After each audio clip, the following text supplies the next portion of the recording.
So it says we're live. So hopefully somebody jumps in the chat here and lets us know if it's all good to go before we start talking too much. But it says we're live. Anybody out there? See it over on YouTube. It's going.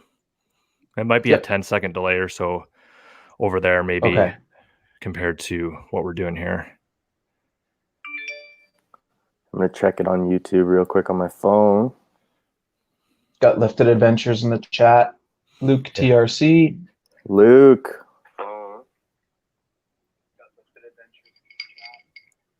nice. Yeah, it doesn't sound like no echo now.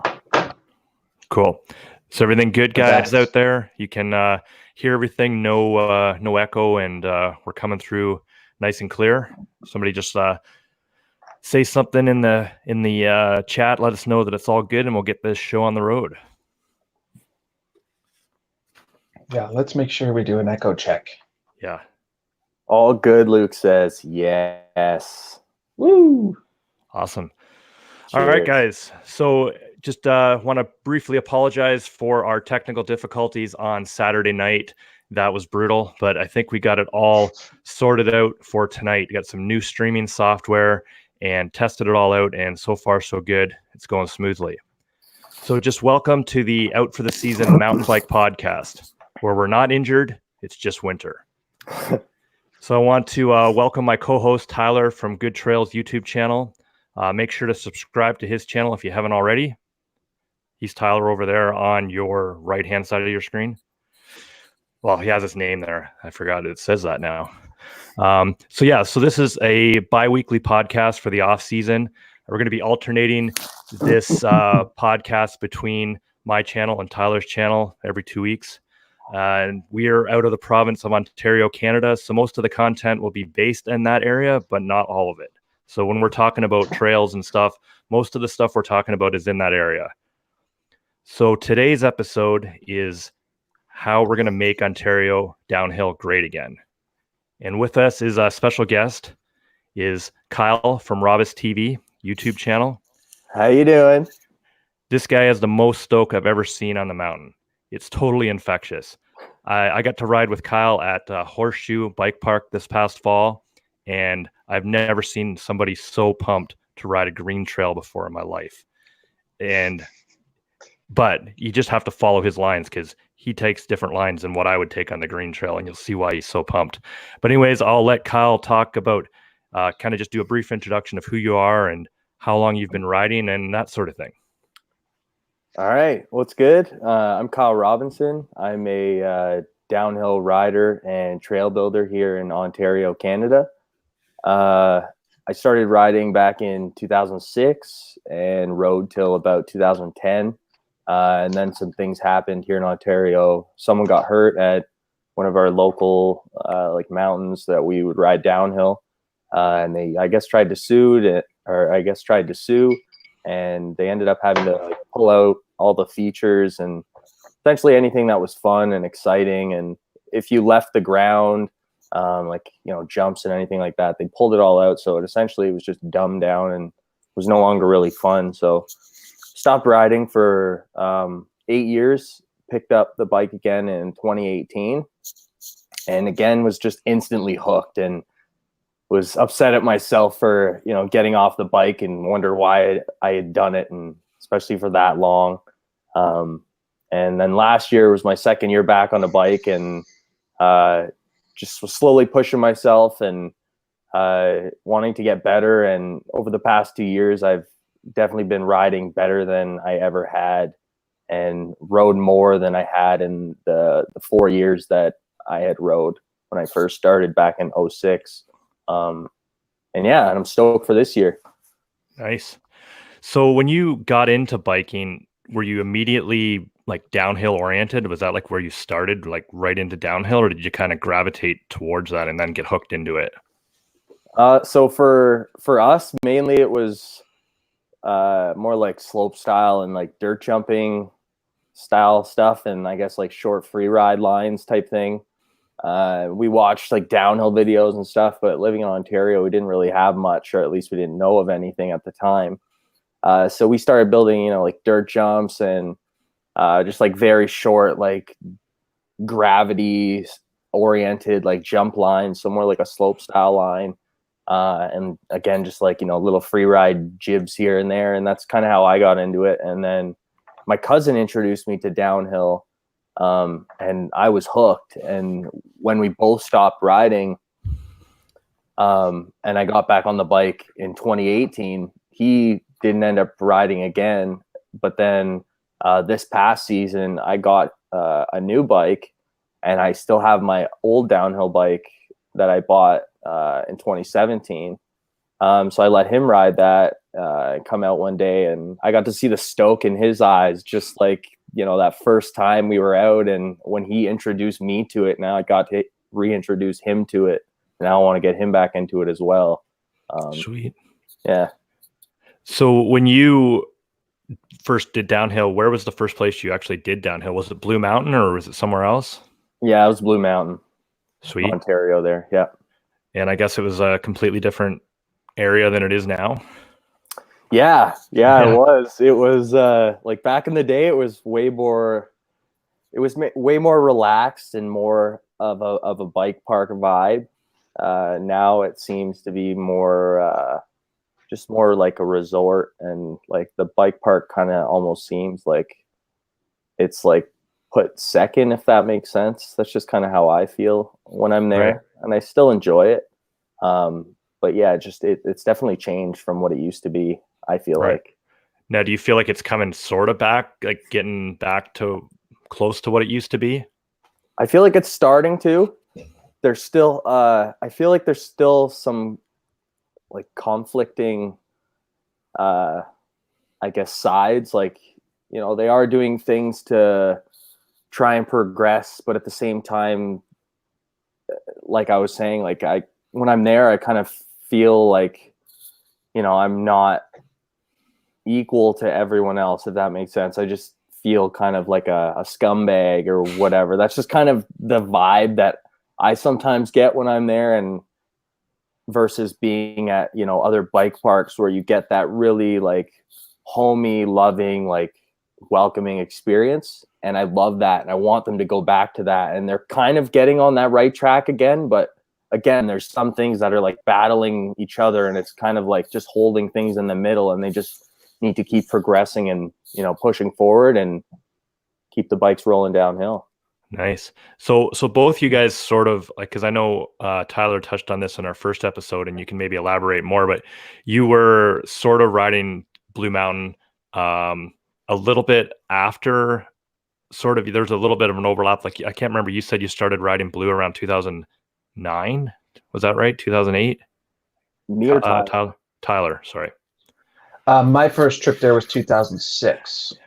Okay, so you guys had you guys were riding there roughly the same time. Yeah. Sweet. So this question will be for both you. So back then, what was your favorite trail at Blue Mountain? Let's say like 2006 to 2010, the sort of era. We'll let Tyler go first. I'll go with Highway. Was really good. There's a really big drop at the top, like legit. If you could send it, and it would be a 12-foot drop. And then there's some pretty big jumps on it, and a cool little shaly section at the bottom. It's with kind of like some cool S turns, bunch of berms. That trail was great. And I just thought of another good one, but maybe Robbis is thinking of it too. So I just want to sort of chime in there. So for somebody that's only been to Blue Mountain the last 2 years, where was Highway, I guess, in relation to the current trails? Near Minions Rush. Okay. Sort of in the middle. Nice. Right where the groove starts. You know that wooden fence and that red chair?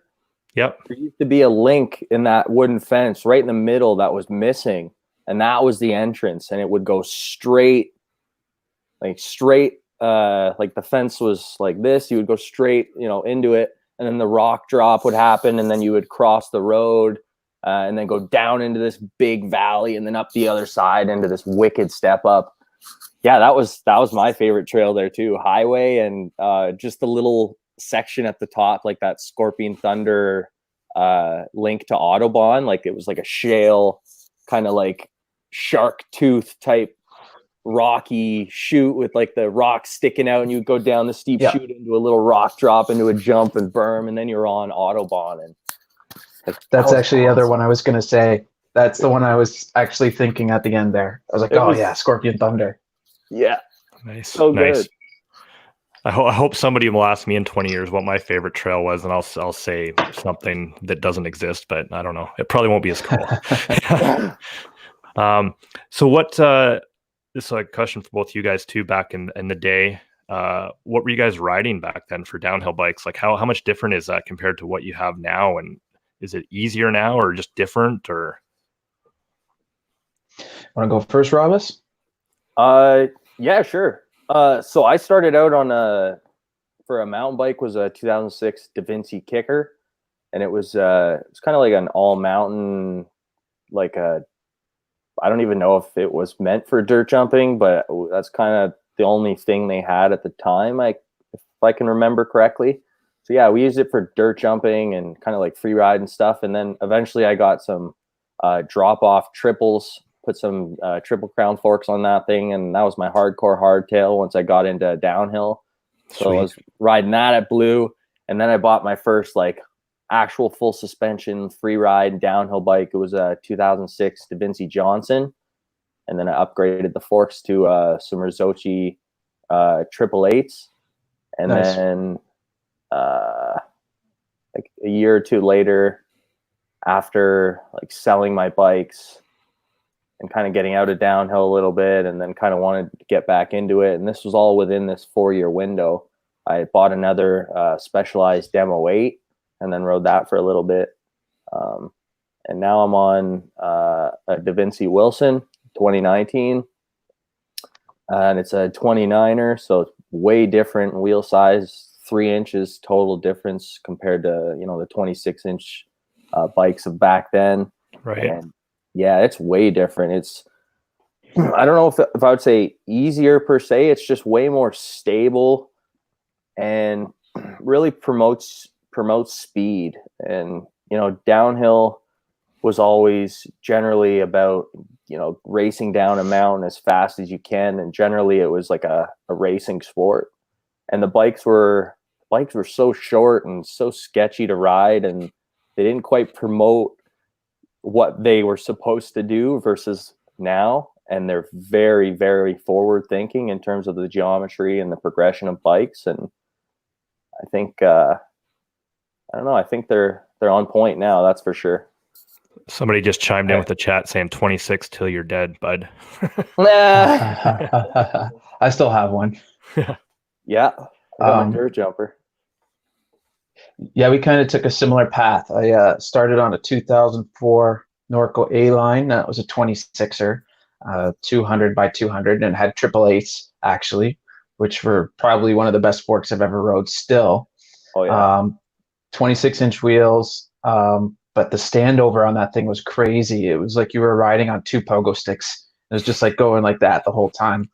And then in 2006, I got a Specialized SX Trail, and that was more of like a single crown 160, kind of more similar to bikes of today. It was like a hardcore, I guess you could call it like an enduro bike, but it was still 26. And now I'm riding a Specialized Stump Jumper 29er, and that bike it's just like you said, it just loves to go fast. Oh, so yeah. I love that bike. Sweet. Yeah, So, bikes of today are where it's at. Yeah, dude. Yeah, I can't wait to get my 29er. 100%. Oh, it'll be so good for you too, man, because like you're such a large dude. So like it'll, you know, I feel like it'll definitely be more fitting.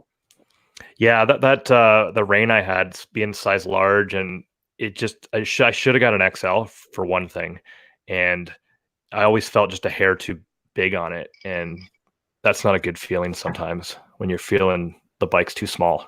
Yeah. Mm-hmm. Yeah. So this question, I guess I'll jump over to Tyler because Kyle, you already answered. But for you, Tyler, how did you get into downhill? Probably through watching Drop-In. It was a TV show that was on from 2003 to 2007. And I think it was on Global. And yeah, I watched that show, and those guys were all riding Norcos. So I went out and bought a Norco, and then I learned how to ride. And my second bike, I went to the bike show to buy a Demo 8, I think it was. But I ended up just getting such a good deal on the SX Trail. I went with that. But that's the show that got me into it. And then I started watching New World Disorder 4, 5, 6, because there was no YouTube back then. So you would just download things off of like Kazaa or Morpheus or whatever it was. Right. And I think I actually bought a few of the Disorder films too. So yeah, I helped support that. But yeah, those films were great, and we would watch them until the players stopped working. We just watched them on repeat, pretty much. Just burn them out. Oh, we burned them out. Yeah, we definitely did. There was no other choice. There was nothing else to watch back then. Now there's like 10 new things every day. That's sick. Yeah. So back in the day when you both were sort of riding Ontario downhill, like Kyle, did you ride anywhere other than Blue Mountain back in the day, or were you solely like Blue Mountain, or did you kind of find some other places to ride back then? For downhill? Yeah. Back in the day, because I was so young, that was the only place I could really go, and I only got to go, probably a handful of times over the 4 years, and I loved it so much, but I was just so young that I couldn't drive myself, so I didn't get to go much. And now I'm getting to explore. Like the past 2 years, been out to Quebec a little bit, and then this year, it's just going to be even more exploring and just go as far as I can. You know what I mean? For sure. So for you, Tyler, like since we are sort of talking about trying to make Ontario downhill great again, I guess we should maybe talk about it, because it used to, I think, be better than it is now. So what other places were there? There's obviously Blue Mountain and Horseshoe are the two that everybody knows about now, but were there other places that had some cool stuff going on back then? Well, there was a race series, and it seemed like every year there would be, I think there was 6 or 7 races back in the day. So kind of every year the O Cup went into a resort, they'd build a new downhill track, but none of them were really as committed as Blue. And then Horseshoe started to get a little bit more committed, I'd say 4 or 5 years ago. But at the time, the best stuff was definitely Blue for sure. But there was some stuff up in North Bay. There was Calabogie. And then probably still one of the best places you can go that's like, it's not really Ontario, but it's 10 minutes from Ottawa, is Camp Fortune. That's the place to be. Yeah, and it's always been, Camp Fortune has been around for a long time now too. So there's tons of old trails, there's tons of new trails. It's great. That's a good place to be. And that was actually part of the Ontario Cup circuit, even though it was in Quebec. And they doubled down on that too. They did Camp Fortune for the Quebec Cup and Ontario, like the O Cup. Yeah. They were in Q Cups. They were in O Cups. Yeah, that's a good place to go. Sweet. Yeah, I wish it was part of Ontario. Yeah, we got robbed. Then we wouldn't be needing to have this conversation. It would already be great. Amen. So speaking of that place, I know like I read on some message forum they're maybe opening up the lift again. Is that true, or are they operating it? I'm not really 100% sure on the information I've seen on that. They did. I believe it's Wednesdays and Thursdays, or Wednesdays and Sundays. I'm not 100% they go 2 sure days a week. The dates. My buddy Caleb, if he's still alive, he could probably confirm that. He's an Ottawa local cool. right now. Yeah, that'd be cool. He wants a Bubbles impression too. Yeah, I saw that. We got Ricky and Julian in the live stream. Patrick Swayze.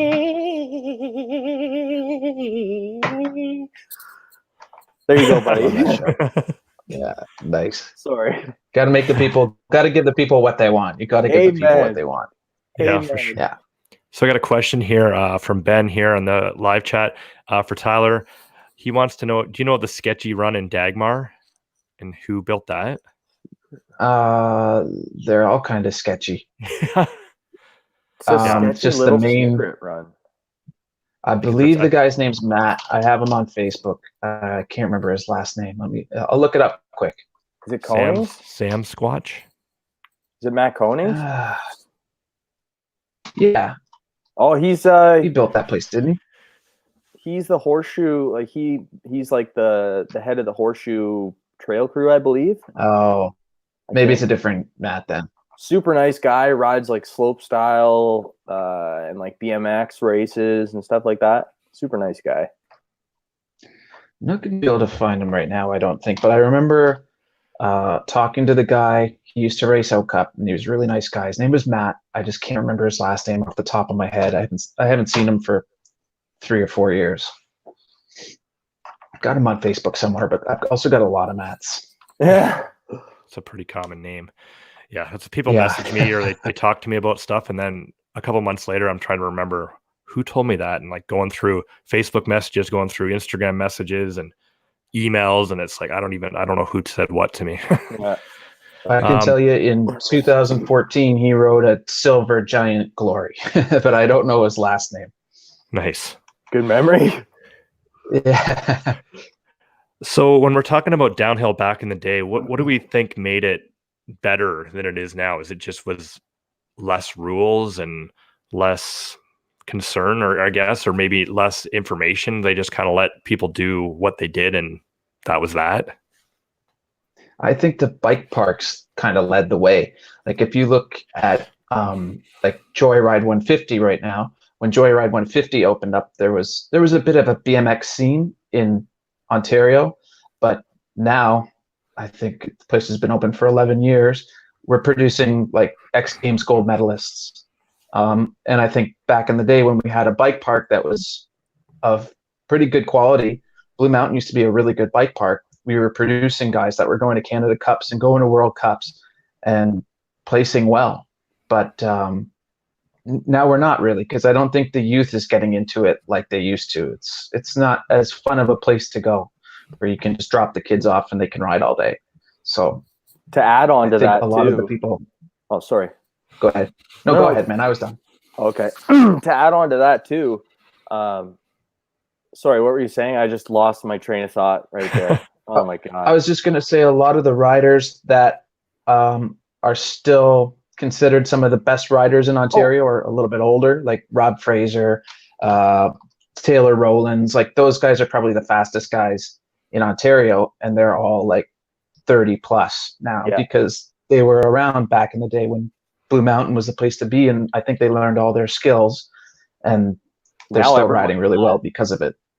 If anyone rode good here, they've since left for the most part. And Blue Mountain isn't making it a place that people want to travel to. That's a problem. They need to look at it, and they're a huge business, and they need to look at it like a business. Like if they make this a bike park destination like Whistler, and they can totally do it. Highland Bike Park in New Hampshire has less vertical descent than Blue Mountain. And people fly from all across the world spending thousands of dollars to go there, spend their money, eat there, stay there, to ride that bike park specifically. That's so good on their economy, the town, on just the general community. And Blue Mountain could do something like that. And again, that would be so good for their bottom line and their business, which is what they look at it as. They need to make it a destination that people want to come to. So they need to step things up and, start doing things like Fort Hill at Thunder Mountain Bike Park, like insane actual pro lines, like Whistler Bike Park graded pro lines, like not a Blue Mountain graded pro line. We're talking real pro lines and legitimate, challenging, technical, steep, downhill, raw. They need to start doing things like that and get people to come from all around the world, start spending their money and enjoy the bike park, and start treating us like, like we're everyone else. We're there to spend our money and we're there to have fun. So treat us right, Yeah, exactly. But this comment, I'll just put it up on the screen. That's Blue Mountains. Their mini golf makes more than their DH.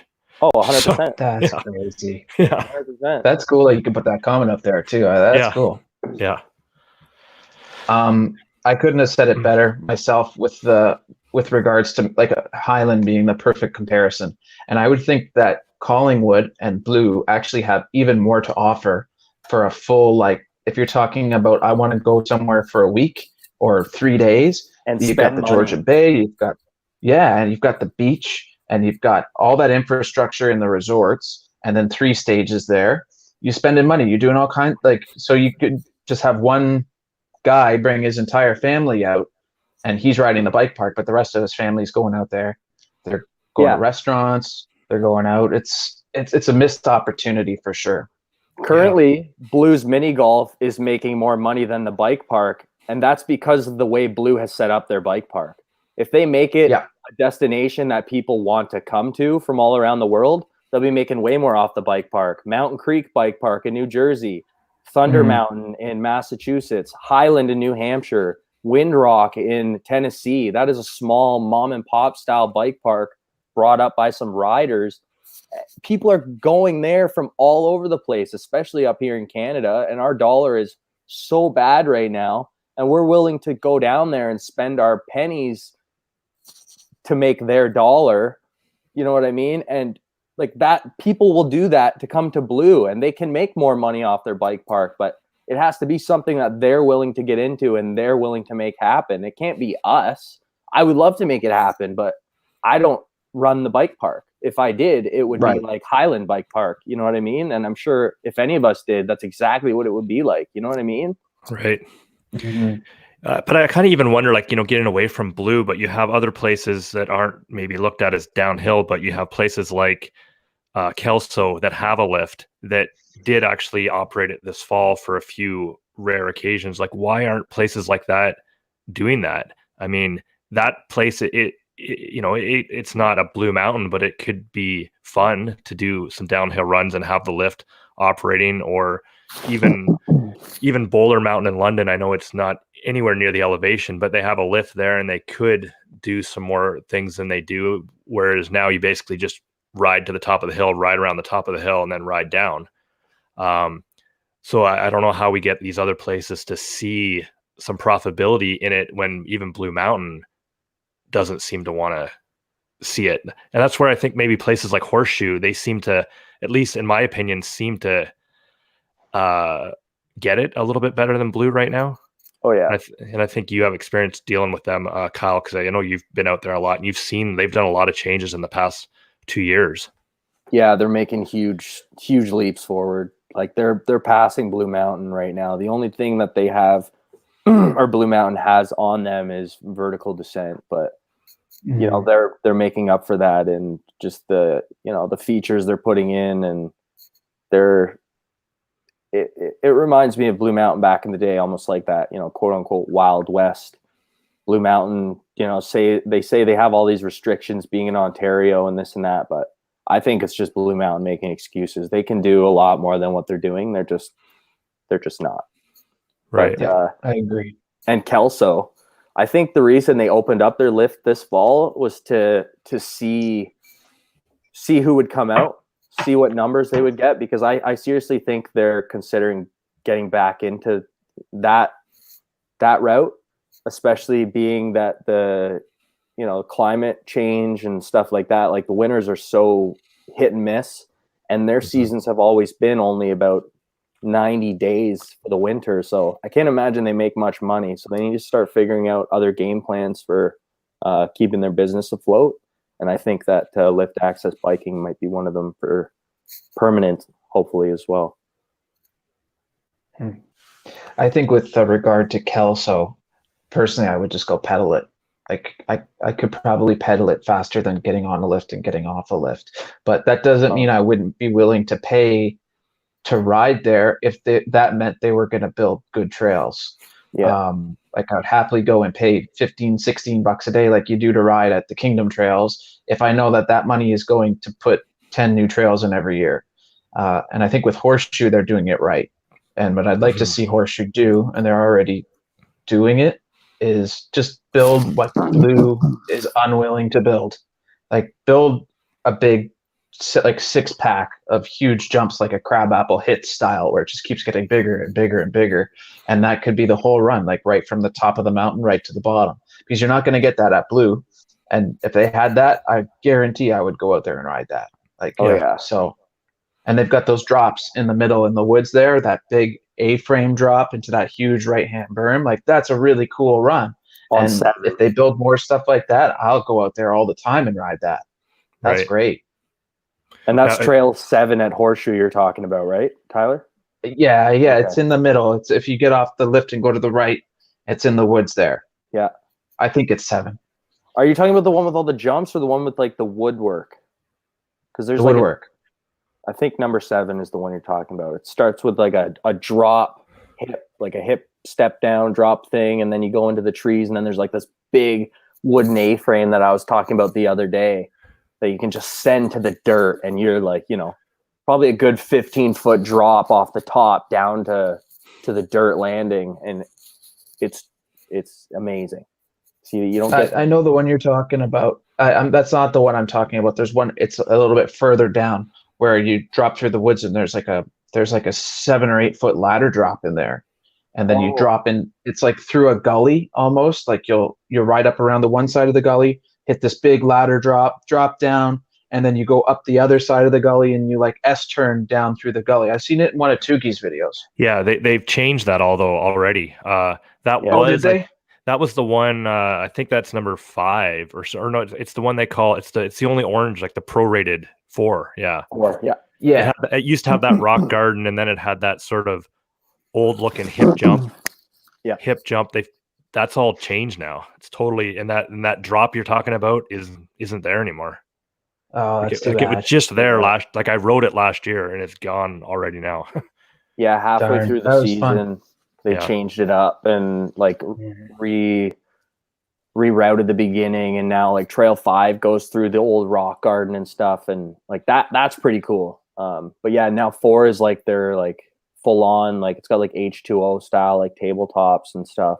Oh, that's cool. Yeah, that's cool. So anyways, I'd like to see more things like that being built. They don't take up too much resources. You just go out there, you build it in a day, and then you have an option to send the bigger stuff. And then I think that gets kids who are into the sport, like they'll ride by that and can't maybe hit that the first time they're riding, but they're going to go, oh, one day I want to hit that. And then they get that progression bug.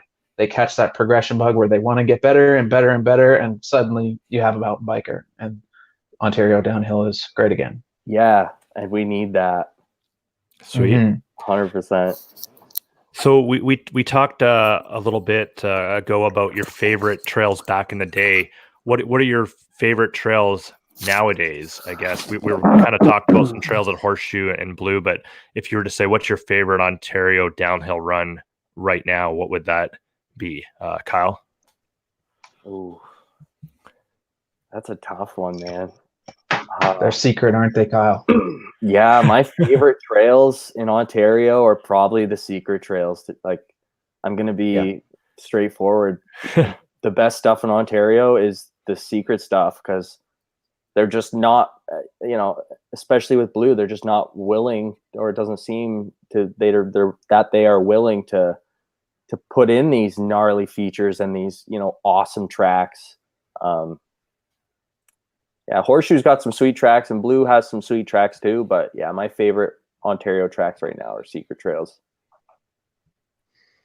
I'll go with non-secret. For me, is probably H2O, but I think we probably have the same favorite trails in Ontario right now. Sweet. They're secret.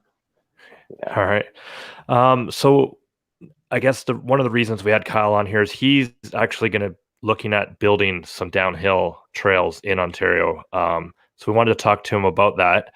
So tell us about, I guess, you're okay with letting everybody kind of know where you're looking at building these trails, and just let us know what you're planning here.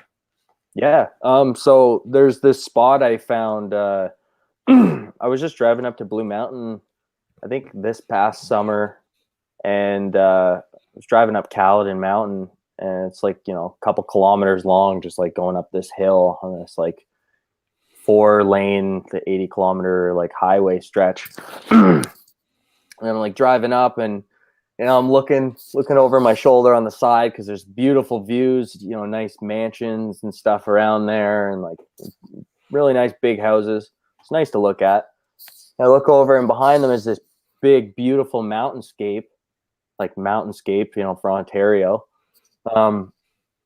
So I thought, that's pretty cool. So I, go about my day, ride my bike, and a day or so later, I'm looking it up online, and I see the vertical that's there, and that there's nothing really there. It's just forest, and by the looks of it, it's just public land, and untouched, unused, just dense wilderness and forests, and the train track at the bottom. So probably not too much people like going through there, I would think, and like crossing the train track.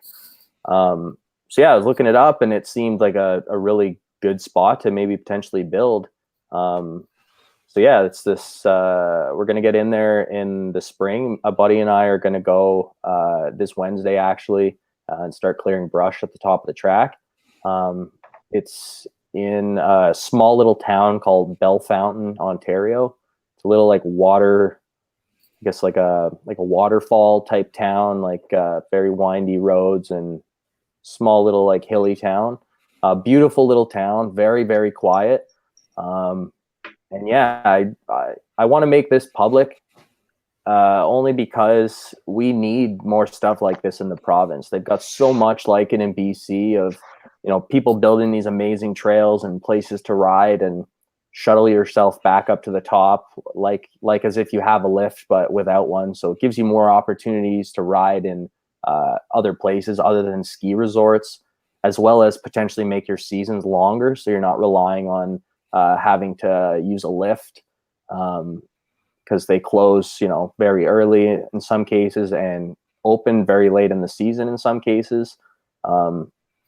So with like shuttle access gravity trails, you're able to essentially make your seasons longer. And that was kind of the idea behind this, trying to make Ontario more of like a tourist destination, if you will, or like a place people want to come to ride their bike versus a place people want to leave from to ride their bike, which is essentially what we have now. And it's unfortunate because we have potential here. We have to do something with it.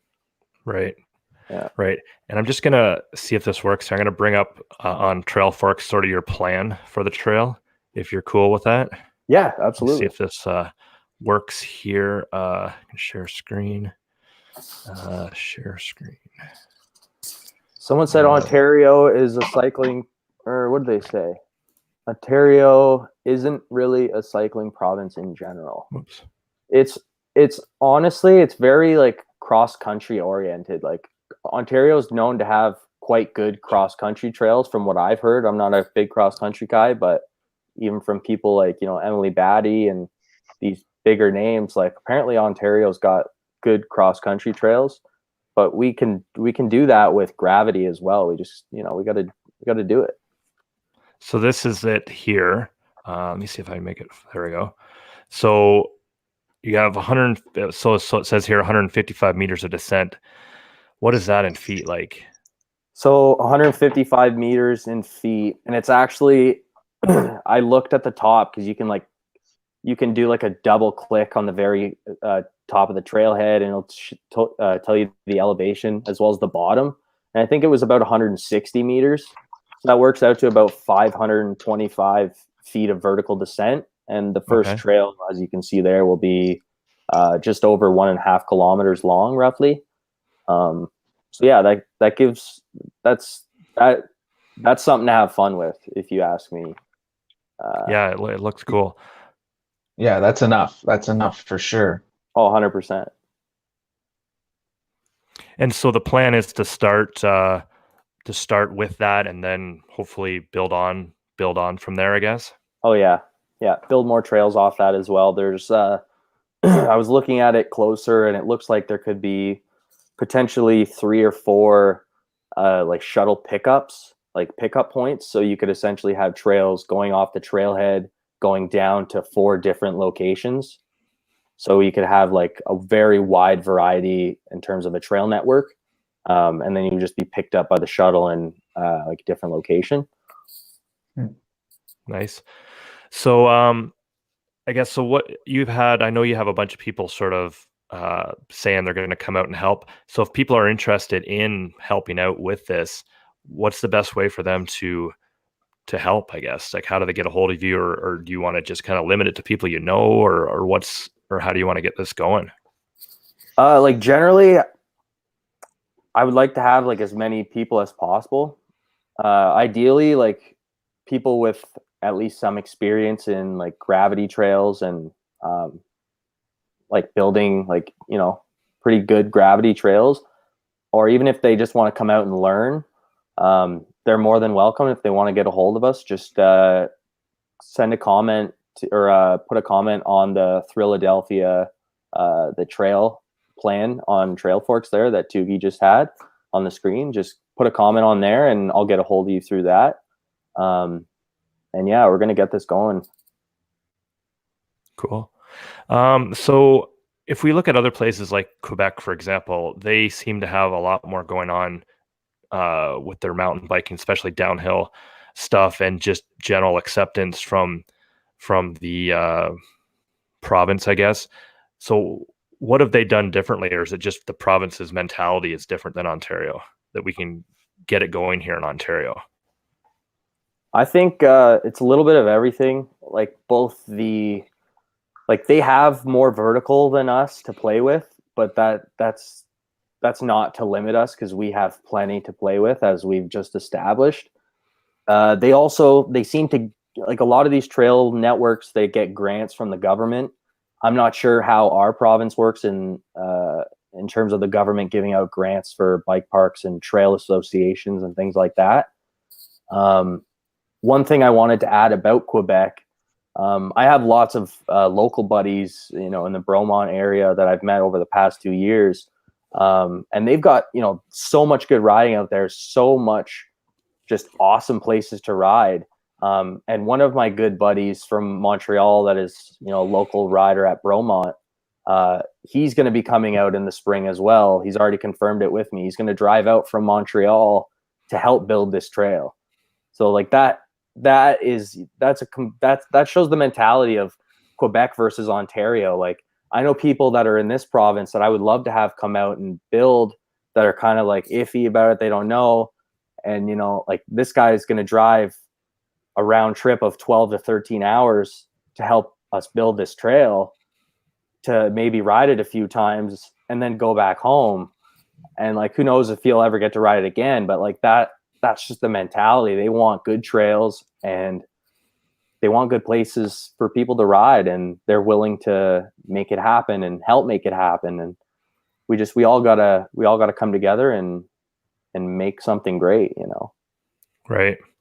Now, just one thing I just thought of, because I see a comment there in the chat about Horseshoe adding more green and blue to get out like Groms and dads and maybe people newer to the sport. That's one thing I wonder sometimes about Blue Mountain is, I mean, they have the one green trail, and it's, from somebody that's just new to downhill, it's kind of a little bit of a steep progression from that one trail at Blue. Yeah. Do you think that would also maybe help if they would put in another, at least one more green line or something, to get people to come out that are new to the sport? Do you want to touch on that first, Tyler? Or? I would just say, yeah, probably. But how do you get those people to come back a second time? Like, what brings them back to go for a second run? Well, I just think more of like right now, you go there and you can ride the green trail all day, and it gets kind of boring after a while. And unless you're willing to step up to the next level, you're not going to come back, because you're like, I'm just going to end up riding the same trail all day. That's no fun. Right. So yeah, maybe having a variety of green trails. You said there's only one? Yeah, just one. So at least 3 would probably be a good number to have, for sure. And then an easy blue, a harder blue, and then a hard blue. But as far as, like, I don't know, it's been a while since I've been a beginner, but do you not think you could ride Minions Rush slow and still be like, even if somebody was on the first or second day on a bike, ride that trail a little bit slower and it would be doable for most people? I'm not sure. Probably.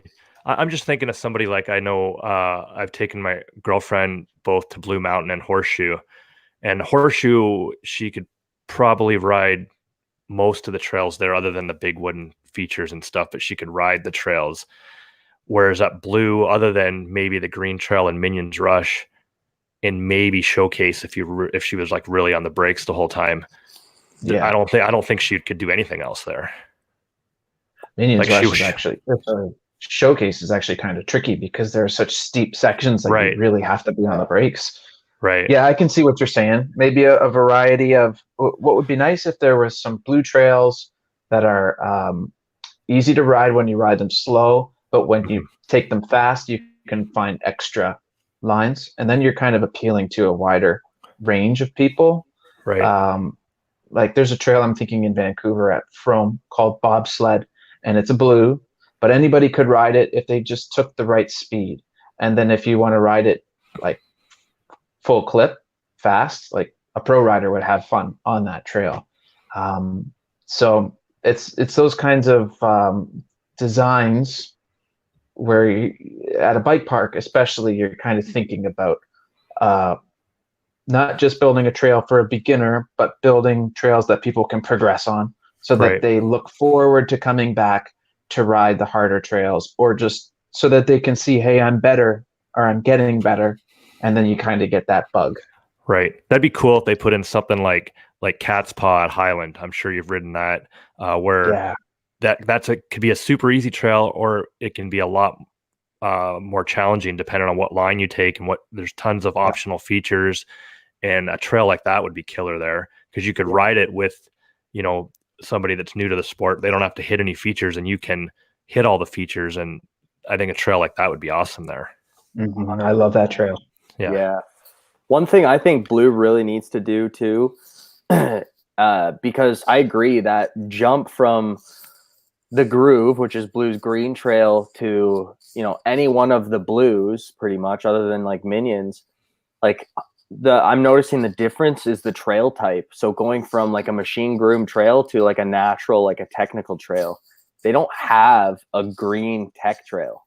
So they're not really giving anyone an introduction into riding like a true single track or like a true original, like old school downhill track and the difficulty of a green trail. So they're essentially having to go from a machine groomed green trail to like a technical Blue, if other than Minions, which is going to feel like way more of a jump than it actually is, because the trails are so drastically different. So if they put in like, more of a natural loamy, like rake and ride style green track, kind of like pitter patter, but it's like a full trail, that might help them branch or bridge the gap between, the green and the Blue.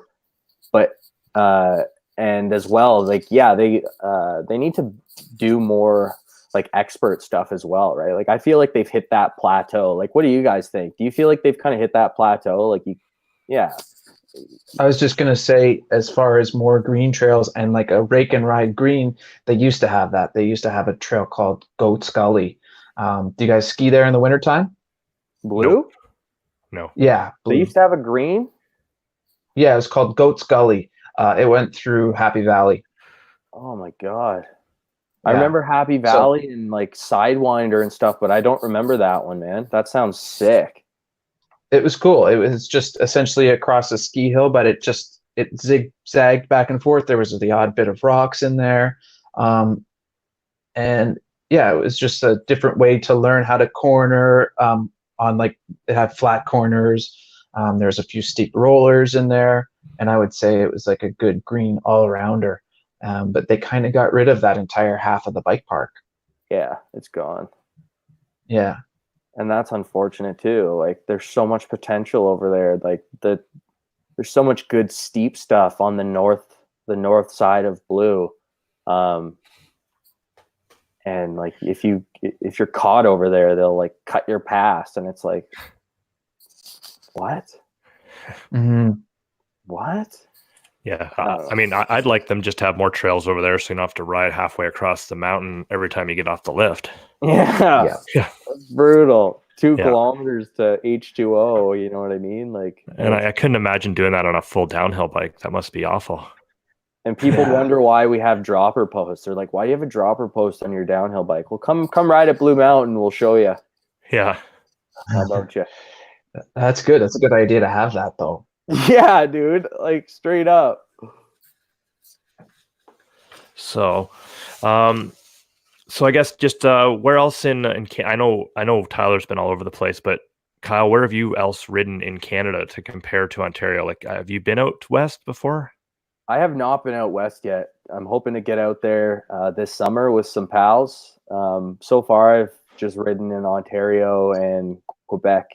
In Quebec, I've ridden at MSS Bike Park and Bromont. Just done a little bit of exploring, and this year I'm going to do Camp Fortune. I was hoping to do the Canada Cup at Mont Tremblant. We'll see how that goes. I don't know. I want to ride at Mont Saint Anne. Le Massif, they're opening up their bike park. It's a new bike park. It's going to be the highest elevation in Eastern Canada. They open up this June. I'm going to ride there. And I'm hoping Sugarloaf in New Brunswick and Keepauk Mountain Bike Park in Nova Scotia. That's a sick bike park. If you guys haven't heard of it, look it up. They're wicked. Right. And Tyler, just for the audience that in case they don't know, like you've been pretty much coast to coast, or have you been anywhere else that's out west in Quebec, anywhere else?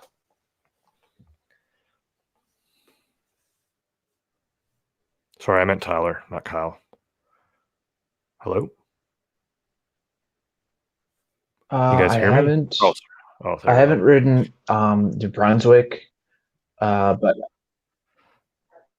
yeah, I was just there for a second.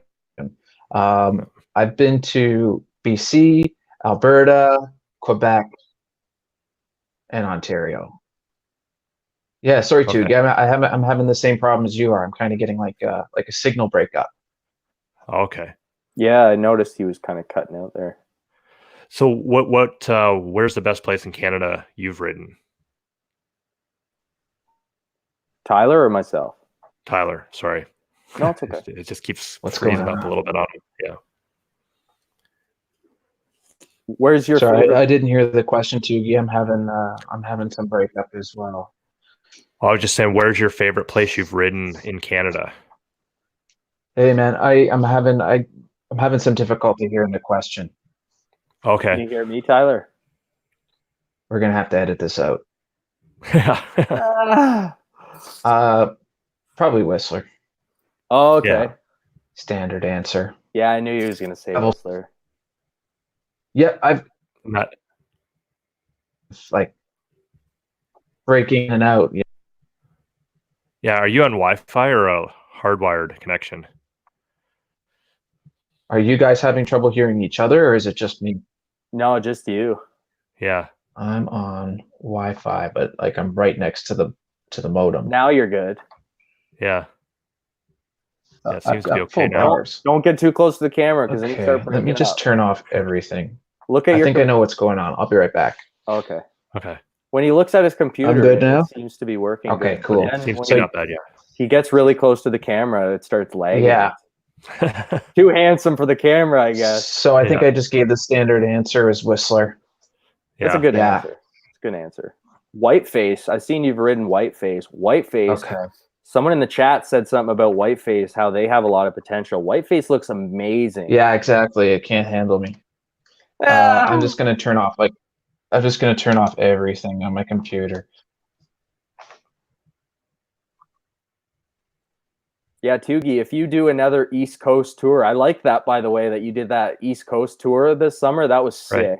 Yeah, that was kind of cool. I mean, it was spread out over a bunch of weekends, so it wasn't like I was on the road the whole time, but it was definitely cool, and it was nice going like every weekend to different places and comparing them, right? Yeah.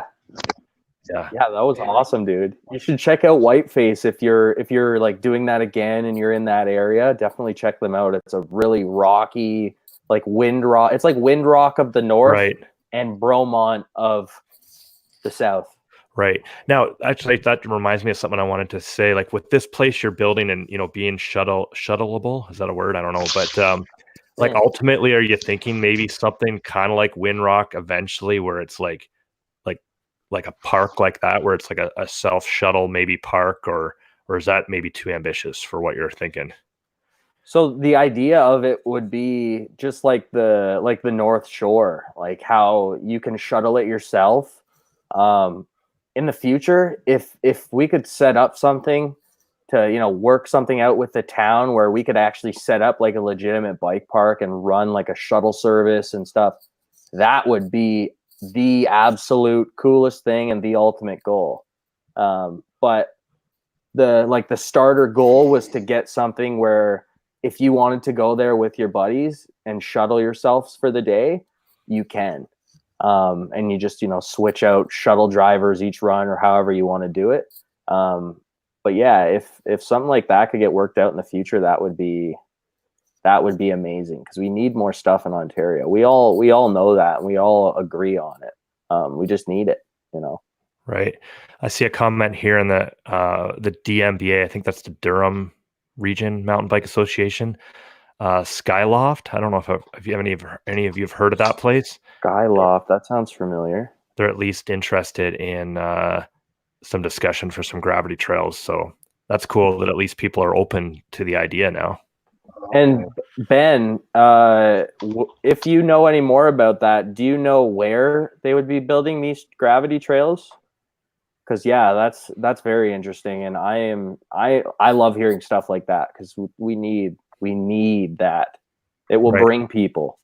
Right. Because I know even like in London, we're doing that the Boulder mountain slalom races.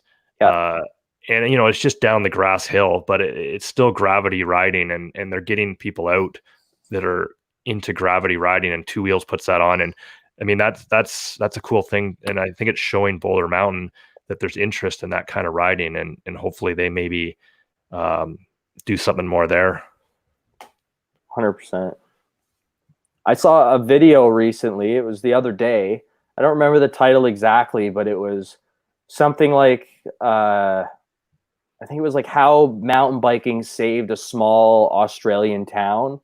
And it was essentially about Derby, Tasmania, and how a couple years ago they were about to essentially be like wiped out. Like Derby was going to become a ghost town, and they weren't able to sustain. And then they got an idea.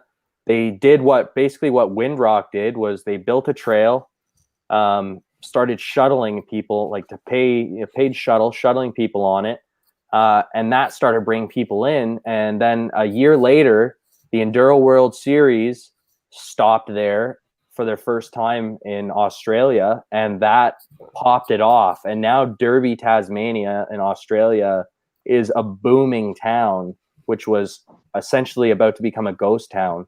And this was all from the hand of mountain biking. Sweet. You know what I mean? Like, it has the potential for sure. And it seems that the sport's definitely growing. I think it might have reached a certain level a few years ago and maybe tapered off, but I feel like it's getting back good again. One thing I just thought about when you were mentioning the enduro, would that be something Ontario, like I don't notice much interest in enduro racing in Ontario, and that I think would be a potential to get more interest in gravity riding. If they had some sort of an organized enduro series, even in Ontario, they could do, Blue Mountain, Horseshoe, Kelso, some other places that, you don't need a lift, but they could have a good enduro race there. What do you guys think about that? So that was a thing when the last 2 years of Oak Cup DH was going on. Before each DH race, which was at the end of the day, like in the morning, they would do the enduro. And I believe Tough Rack ran that series. And when Tough Rack decided they didn't want to do DH anymore, the enduro folded as well. But it kind of seemed like there was a lot of room for growth, and it was right at the time that enduro was taking off. And it's too bad that the timing just so happened to end as the sport was kind of expanding in that area. But I think that there was interest from the get-go, and there would be much more interest in it now. Yeah, I totally agree. And the beauty with that is, like, a lot of these enduro races now, they're on like really raw, rugged downhill tracks. So like I would be totally for having enduro and downhill races like Old Cup. Like I think that should be a thing again. If that could happen, that would be awesome. If the Ontario downhill and Ontario Cup started again with, you know, enduro and downhill, because even at these smaller places, like you can do hike a bike downhill. Like a lot of us are willing to push our bike up a hill to ride it down real fast. You know what I mean? Like that's what we do at all these secret spots anyways, right? We don't have lifts and we can't shuttle a lot of them. Well, most of them. I don't know any that we can shuttle here in Ontario currently. And that's kind of the idea behind this new one. But yeah. Yeah. So the O Cup, does it still exist, but it's just cross country now, or is it just cross country? Yeah. So were they the same organization that ran the downhill races, or was it separate? Like I don't really know the history of how all that works. O Cup just kind of managed like the scoring system, but the whole event was sponsored by. At first, it was Chico Racing, and then it became around 2007, 2008. I think Tough Rack, which is like a bike rack company, they took it over, and essentially all the funding came from there. I think Steam Whistle was on board as well, and there was a few other small sponsors. I think Cycle Solution kicked in, but as far as like O Cup, who's the same guys that run Q Cup and Canada Cup, I don't think they kicked in too much funding. So it kind of takes somebody to step up who runs a company and throw down. Yeah. And, it might be that enduro and downhill do need to be at the same resort on the same weekend to get more people out, so that the resorts are more interested in it. Like if you can say you're going to do a downhill race and we're going to have 100 people come, what sounds a lot better if you can have an enduro and a downhill race and get 200 people to come out, and then 100%. They're spending money. 100%. So the two can complement each other for sure. Yeah. Yeah. Like I think, you know, like just based on being at Sea Otter last year at Blue for their enduro, and they had like a little downhill race, and their Blue Cup race they had this year. It seems like there's interest in it. It's just kind of surprising that it hasn't evolved more. Yeah. I was going to mention Crankworks. Like think about Crankworks. Whenever there's a Crankworks event, there's downhill. So like a technical, like a downhill race on a technical track. There's the Air DH. They've got the slope style. They've got so many different events. And, you know, if we had something like that, like just as Tyler said, like the outcome is just so much greater. And it's just it attracts people that don't even do the sport.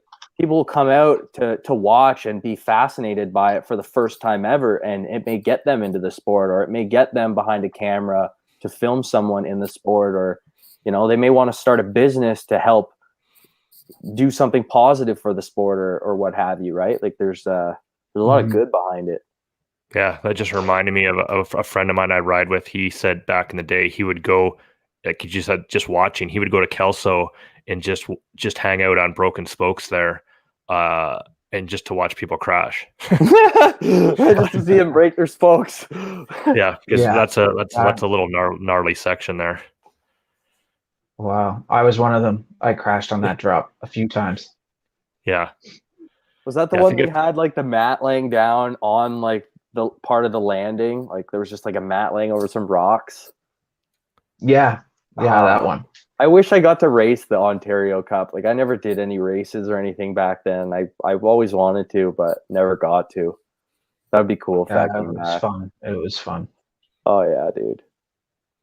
Yeah, somebody just mentioned in the chat that Blue actually does a Tuesday night race series, Mhm. which is cool. Actually, I've wanted to try to get out to that, but it's just such a long drive for Oh, me yeah. on a Tuesday night. But at least they're doing something, which is cool. They should do it. Yeah, like it's so hard. Like me and my buddy Jordy, he was in the chat there. We work together. We do archaeology and stuff, and we were working in the area this summer, and we were going to go after work on a Tuesday night, and we were literally right down the road, and we were just so burnt out from work we couldn't even go. And unless you're a local, and even sometimes if you are local, like there at the time, like it's not even necessarily possible, for some people to do. So I don't Right. know. It's, I would love to go out there too, but it's so hard on Tuesdays, right? Like, Yeah. Like I'd almost have to take like the whole day off work, or at least half the day off work, and just to do a local race series. I mean, it would be maybe just to do it for an experience, but it would definitely not be something I could commit to doing a whole series. yeah. So yeah, I think, did you guys have anything else you wanted to touch on with Ontario downhill, and any ideas on what you guys might have for bringing it back to its glory days? Or, well, I'll say that in quotes. I don't know if it's not like it's ever been like BC, but like you said, it's got potential. Oh, there's potential. I think so. Yeah, I think kind of just building new trails and being transparent with them as they're built. Um, kind of like what Robbis is doing. I used to have this old school mentality, like you build a trail and then you don't tell anybody because you don't want the city to come in and destroy it. But nowadays it's like, well, and here's what happened with a few trails that's how they were built. It's like the builder gets bored of riding them, moves away, and then the trails just become overgrown. So you want to ideally build the trail, people find out about it, they come and ride it, and then it's sort of being maintained by the fact that people are being like they're riding it. Yeah. So they don't become overgrown, they don't become forgotten about, and then hopefully the city recognizes them and comes in and sanctions them. Right. Well, I mean, They you look see at that three in- stage, for example, that all started out just, I think it was actually motorbikes were back in there back in the day, and trials riding or something. and then it was just Snowmobiles. all just built by who knows who. I think I did look it up one day, and it's kind of a fascinating history if you do look it up. But all that was just built, and then they just kind of have accepted it now. And I don't know who manages it now, but I see what you're saying, though, right? Yeah. That's a good example. That's a success story. Right. Don Valley as well, right? Like all these places in Ontario, like the Dufferin Forest, like the cross country trails in the Dufferin Forest, Don Valley, 3-stage, like Waterdown, like whether these places are unsanctioned or not, they've been accepted and they've been there for 15, 20 plus years in some cases. And the only thing all these places are really missing is a gravity aspect. And if we can make one specifically tailored to gravity, that would be epic. Because we have all these amazing, like trail riding spots and stuff like that. We just don't really have a gravity spot that we can really dig our heels into. And, we can make it happen. We got to do it. And, once we get this first trail pumped out, you guys can expect, depending on how positive the feedback is, you guys can expect some other gnarly trails being put in there as well. Sweet. So for time frame wise, you're looking at getting started spring and hopefully riding.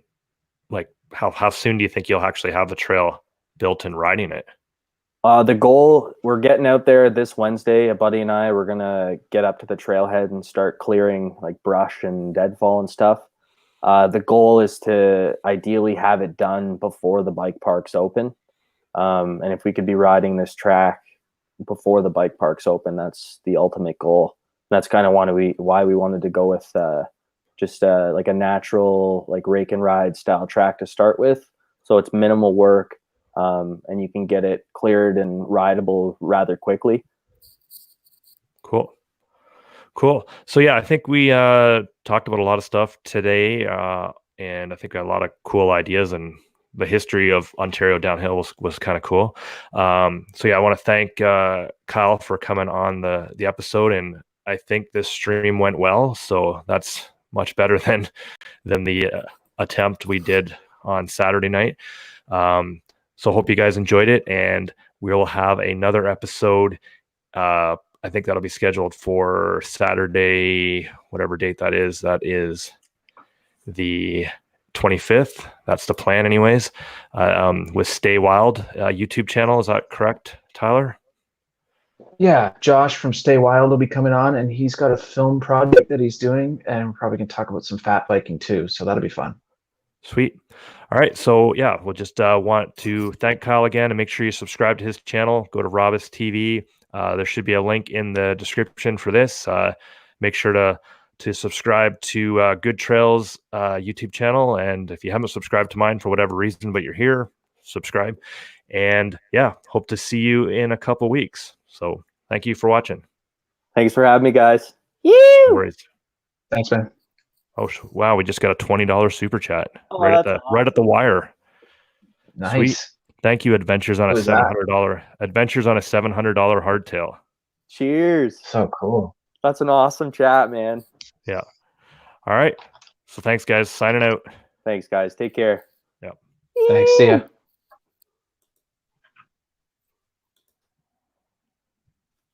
That was fun. I think.